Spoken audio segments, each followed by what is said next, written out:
So today I wanted a very quick look at the rules They Died for Glory, written specifically for the Franco-Prussian War, so that's 1870 to 71, and written by Dave Waxtell and Robert Burke. Now, these are a set of rules that I really like. I've only played them a few times with the Rejects, but we had a really excellent game on Sunday, and hopefully when I put this video together I can include a few pictures and snippets of video from that game. Which was thoroughly enjoyed by all, even though I was on the defeated side.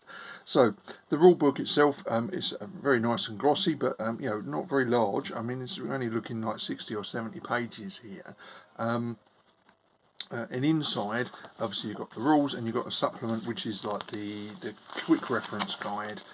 So you've got the tables for infantry fire, artillery fire, melee, morale, and so on. So all easily accessible. You can pull out, and on the back, movement tables, the sequence of play, and so on. So that is very useful. Pull out, and you can photocopy that. So I'll put that to one side for the moment. Inside the book, what you notice is the standard of the artwork is very nice. There's some nice colour photographs, and the layout is really nice. The text might be a bit small for some people. I was fine with it, but it is a bit smaller than you'd normally find in a rule book. But I suppose that keeps the page count and therefore the cost down. But there's a really good table of contents in the front, so it's very easy to find what you're looking for. And I'll try and run through briefly what some of that, so you can get an idea of what's in this set of rules. Again, lovely artwork, some nice photographs of paintings and other artwork that we'll see as we go through, and it's just a really nice looking set of rules. So if you're interested in the period, just alone it's worth getting just for that. And there's a really nice historical background, a very brief, it's only a few pages long, but a couple of pages of information in there about the war, running through the broad sweep of what happened. Again, lovely maps in here, very clear, very easy to read, with the dates of various key actions listed on there. And I say, this is only a couple of pages worth, but there's some very useful information in there. And in particular, this section about this being a new era in warfare, and a turning point in European warfare. We're talking about an era when railways, telegraphs, machine guns, breech-loading rifles and artillery were starting to have a real impact on strategy and tactics in a way that hadn't happened earlier. And there was also a very large disparity between the two sides. So for instance, the French had the chase pot rifle with its extreme range, a very good rifle, but of course the Germans were able to bring much more artillery to the fight. So you had this very asymmetrical warfare between these two different types of armies, resulting in a very interesting, very brief period of warfare that this book I think covers really well. The next page is looking at the various game components, talking about the sizes the bases need to be and how to arrange figures on them. It talks about figure scale, so roughly 50 men per model. Artillery gunner equals 2 guns, for instance. Ground scale, 1 inch equals about 50 yards. And then it talks about markers, so all units are going to need some markers, so you can work out whether they've used 1 or 2 actions, because all units will get 2 actions. I'll come back to that in a minute, but all units get 2 actions, which they can use at some point during the turn. And you need to keep track of what units have used how many actions, because it's quite important that is kept recorded, and it's just a little token behind the various units. And mark tokens of one kind or another to represent smoke and units that are prone. Now, how you do that could be as a little square token, as it indicates here, or it could be with a painted base, and that's exactly what my friend Richard done. He used a little painted counter with a model on it to represent units that are prone, and we use smoke for smoke markers, so that you know what units are fired already and are now firing through smoke, because that does have an impact on the ability of a second round of a second volley of fire on hitting the enemy.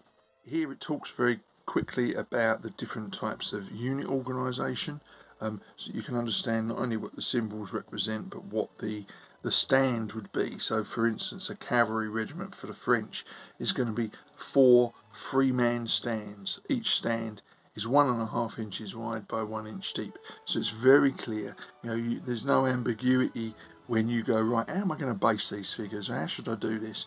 Obviously this is aimed at 15mm figures, but you could just as easily do 10mm figures or 20mm figures. I think would work just as well, just look slightly different on the base. But if you want to go with how the rules are written, then there's a lot of information in here to make it very, very easy for you to decide on the basing for your figures.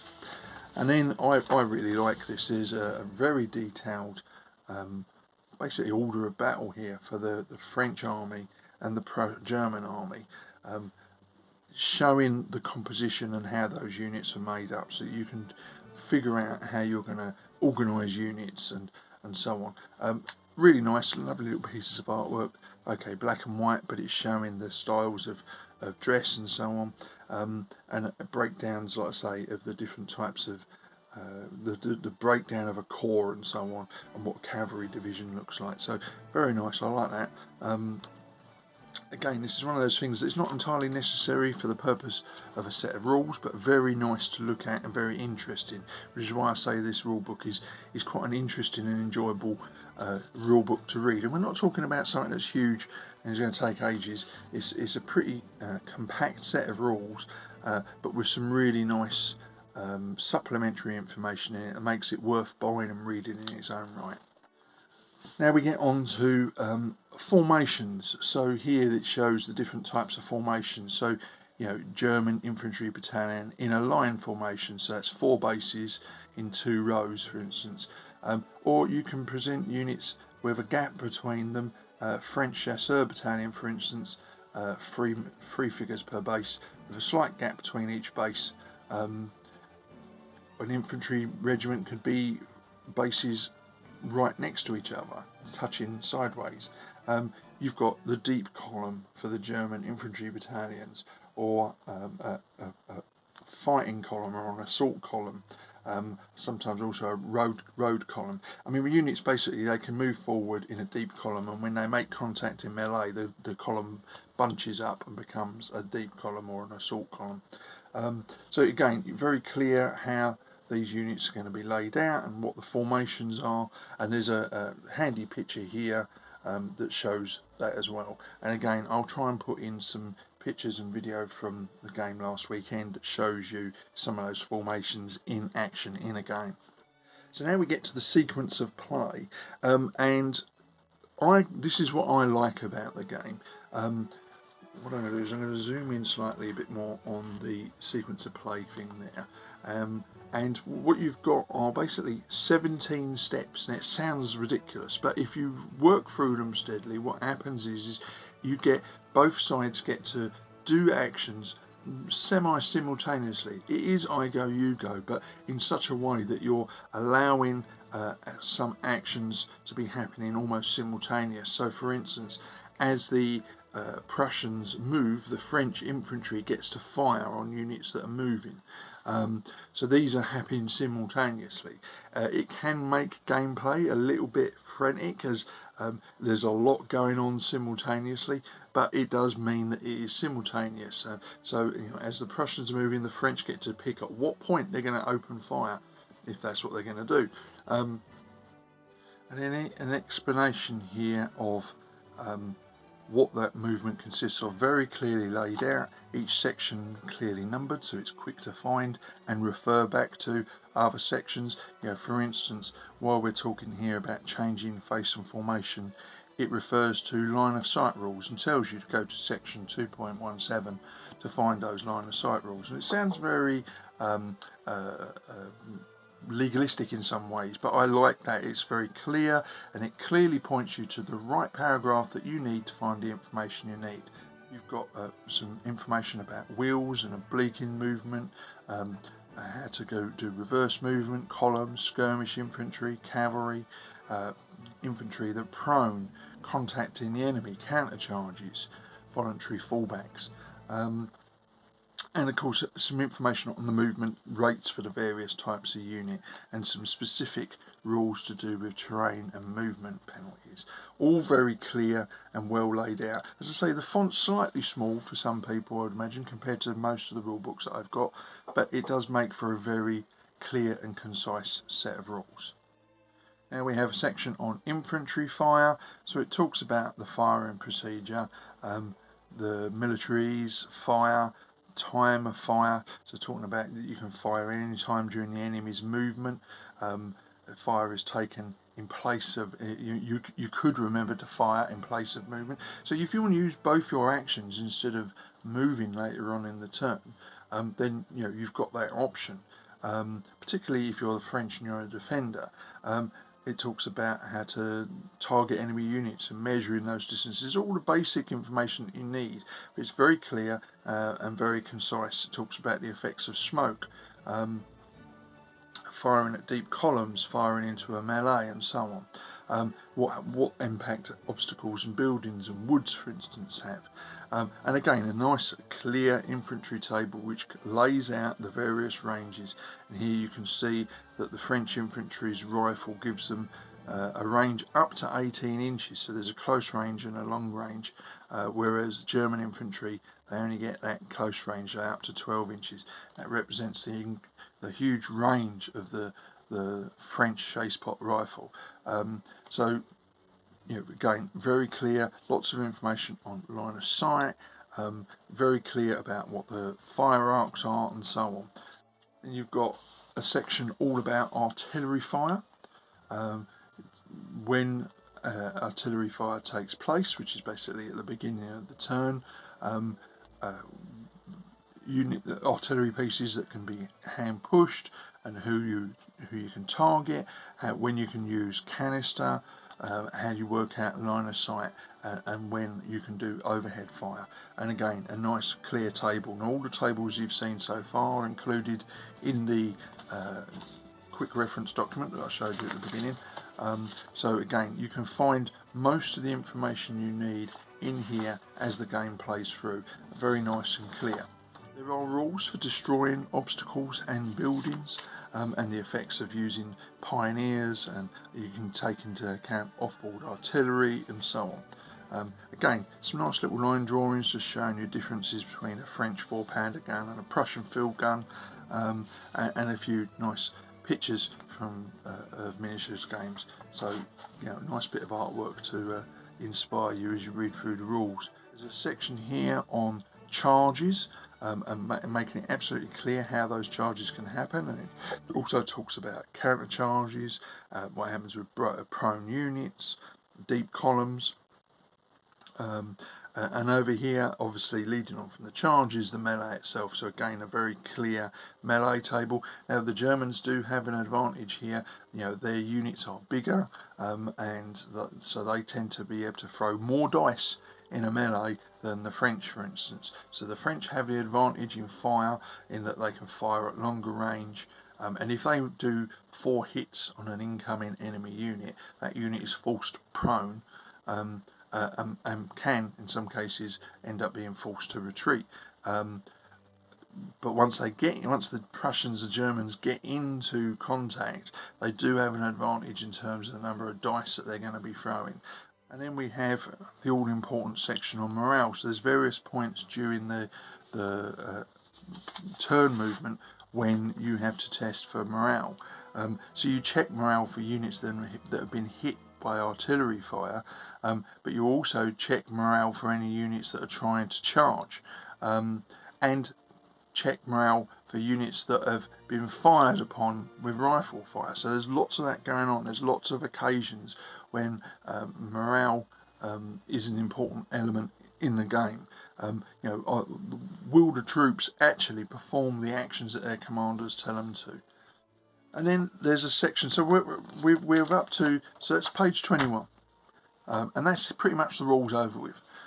There is an additional section for optional extra rules, but you don't have to use these if you just want to play the basic game.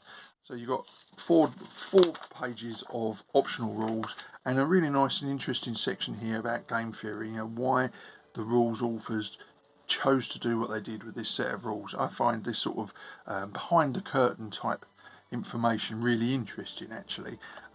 Not entirely necessary to go in the rule book. Actually, I think it's an interesting thing. It helps you to understand the motivation of the authors in the why and how they wrote the rules. So it's actually really interesting for me anyway. And then we get on to the second half of the rule book. So we're just past the halfway mark and we're on page 26. And now we get into the scenarios. And this is where I think this book is excellent. The scenarios are really nicely detailed. Some lovely artwork, really nice maps, information about how to set up the table, what the detailed orders of battle, lots of information about how that particular engagement played out, what the objectives are, and so on. And there's a series of scenarios in here for all the different major battles during the period. Again, some beautiful artwork, particularly for Frostreiler, which was the game that we were playing on Sunday. Very nice map illustrating the area that we were fighting over. And there's several scenarios because you can break that particular battle down into various sections. But again, lots of information in here so that you can set up these battles that did happen with the right sort of the right army lists and get the terrain right and so on. And, again, lots of scenarios in here. So we're going back several pages of scenarios right up to Sedan. So we've got 11 scenarios in this booklet. And then we get on to a very, very detailed order of battle. And this is not only telling you what the various corps were, but what divisions were within them, and within those divisions, the names of the various brigades. And what the relative strengths of the armies were, and how you can understand this bit is the key to the organisational chart, showing you what the various symbols mean. This is really nice. Again, really useful information that is there, ready and available. So even if you don't end up playing these rules, and frankly I don't see why you would do anything else, because these are a really nice set of rules, but if you just bought this for the information purposes, this is very, very useful. And then the same sort of thing for the German order of battle, with the various corps broken down into their divisions and what the names of the various regiments are that were making up part of that. It has to be said, a very tiny font by the time you get to this page, but they've squeezed a lot of information into this. There's no skimping on the supplementary information that's kept in these rules. And that essentially is it. There's, like I say, the whole book is not very big at all. I mean, we've got 35 pages, 36, 78, 39, 40 pages of rules and additional information, only half of which is the actual rules. So, very nice. I found this a very playable set of rules. Every unit has 2 actions per turn. So this includes, you can use those actions for things like moving, infantry fire, changing face and or formation, limbering and unlimbering artillery pieces, standing up from being prone, or conducting a wheel when you're moving a unit. But how you use those 2 actions is entirely up to you. You could save those infantry, those actions, to do one thing. So for example, infantry could move twice, or move and then fire, or fire and move, or fire twice, or change formation and then move. How the player chooses to spend those two action points, if you like, it is entirely up to them. And that means that you're constantly thinking about, do I hold back an action to use later in the game? Is this the right time to use it? And which is why individual units need a token next to the base to show the how many actions they've taken. So they're at the front, and the number 1 and number 2.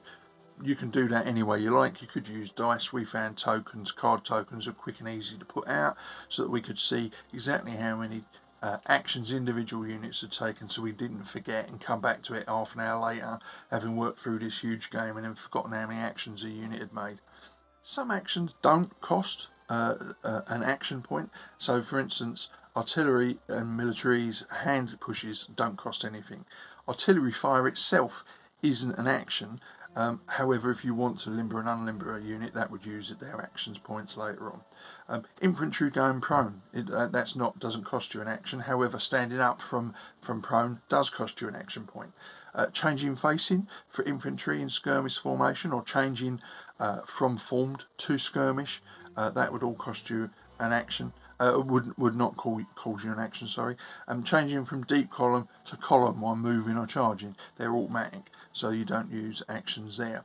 But it means that at various points during the turn, you are thinking about how you're going to use those two actions.